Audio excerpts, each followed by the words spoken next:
Chapter 16. Hours later, the lasers complete the third pass as a 60-foot wave crashes under the natural bridge, forging its way north. Several feet below the new riverbank Beth had blasted. Alan and Damien look in awe as the tidal bore surges past them. Joan is 10 feet distant.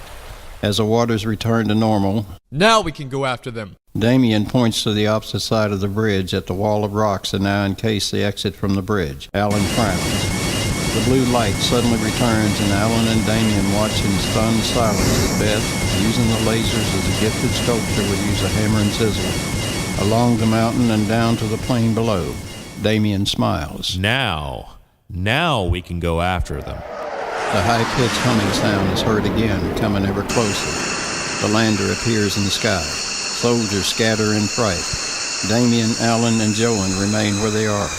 In a graceful arc, Beth brings the craft to a landing, its wingtip hanging over the riverbank and its nose but 10 feet from them. Alan and Damien cautiously approach the lander as a cryobot exits the ramp. It stops in front of Alan and motions for him to enter the craft. Alan looks inquiringly at Damien. Damien shrugs. It appears to want you to go with it. You go with it. Again, the cryobot motions for Alan to enter. It doesn't want me, it wants you. Damien calls to Joan. Would you care to accompany our hesitant friend here, if the creature will let you? Joan walks to them. It may be here for Jason. I'll go. This isn't exactly what I had in mind when I said I wanted to help him. Joan steps beside Alan. The cryobot enters the lander, followed by Alan and Joan. Inside, Beth speaks through the lander's comm system. Katrin, is she alive? Barely. Where is she? She's in my tent. Quick, bring her on board. Minutes later, they begin the ride of their lives. As the lander streaks skyward, Alan smiles broadly. Joan, at first a look of fear on his face, soon joins him. Each is excited and happy as the lander lands in the landing bay of the Outreach 1. Beth leads them to the infirmary where they obtain a gurney and retrieve Katrin. In the center of the room is a large metallic box with a glass lid. Alan and Joan follow Beth's instructions and moan and groan from the weight, but finally secure Katrin in the box, then close the lid. A green gas soon fills the box. All we can do now is wait and hope we are not too late. What does the box do? It doesn't heal her, but it does speed up the body's healing process, accomplishing in hours what might take weeks. Hours later, the lander speeds from Outreach 1 and heads for Terratoo. Katrin is lying in the back, fully recovered. Thanks for helping me install speakers in my shoulder. Now we can speak directly. Thank you for saving Katrin. Aliena will be thrilled. Will you tell us what's going on? In time, but for now, we'll concentrate on saving Jason and Aliana. I know where Aliana is by the homing bracelet Jason put on her arm. I can talk with Jason and know he's alright. We just have to find them. As the lander is leaving the ship, Mordek, dragging Jason beside him, approaches Willem. Willem is seething. What the hell is going on? You said when we captured this prophet you would have things under control. The other governors have deserted us, their armies in rebellion, as is mine. We can fight the eastern armies, but we can't fight this god of theirs. There is no God, Willem. That's what I've been trying to tell you. Mordek points to Jason.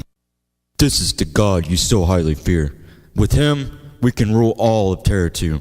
And if the other governors choose to desert us, so be it. We will take their cities too. When I pry the secrets from this man, we will have the world at our fingertips. The lights you saw at the river were not the act of a god. It was the weapons of this colonist, and this man controls them. Willem ponders for a moment. He is a greedy sort and wishes new stock to replenish his harem. I have your word. If I give you sanctuary, the eastern cities will be yours and the western mine? Mordek nods. All right, the woman has been taken to the dungeon. You have until morning to get some answers. Andros is a full moon as Beth lands a lander within sight of the wall of Palomas. They leave the lander and start toward the wall. Katrin bounds ahead. They approach a wall far from the gate. The wall is unguarded. Alan and Joan wonder what her intentions are as they near the wall. Their answer comes quickly. 20 feet from the wall, the blue laser of the cryobot beams the wall. A 3-foot wide, 8-foot high opening appears as rock and concrete explode.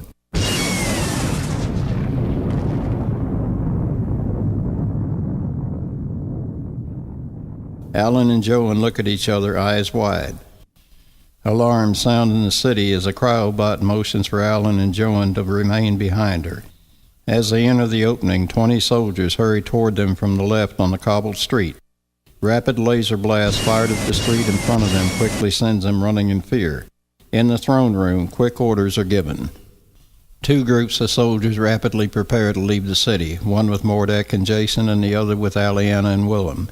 They exit the south gate of the city, riding fast toward the forest of darkness a mile away.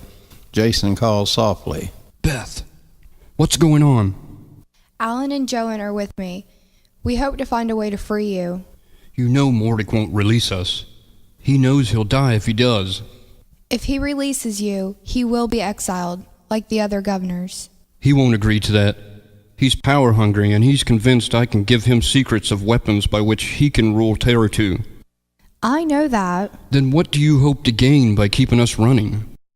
I intend to back him into a corner, to take away every place of refuge before he has the chance to use Aliana to force you into submission. Aliana, is she all right?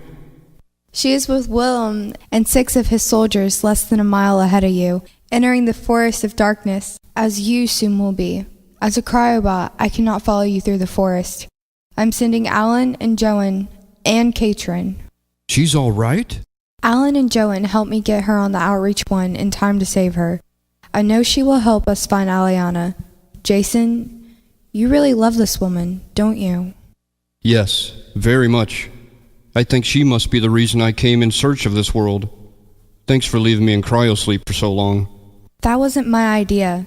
It was Jiraiya's.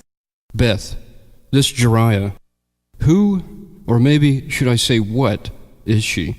I really can't tell you, except she is very powerful, and Aliana has become very dear to her.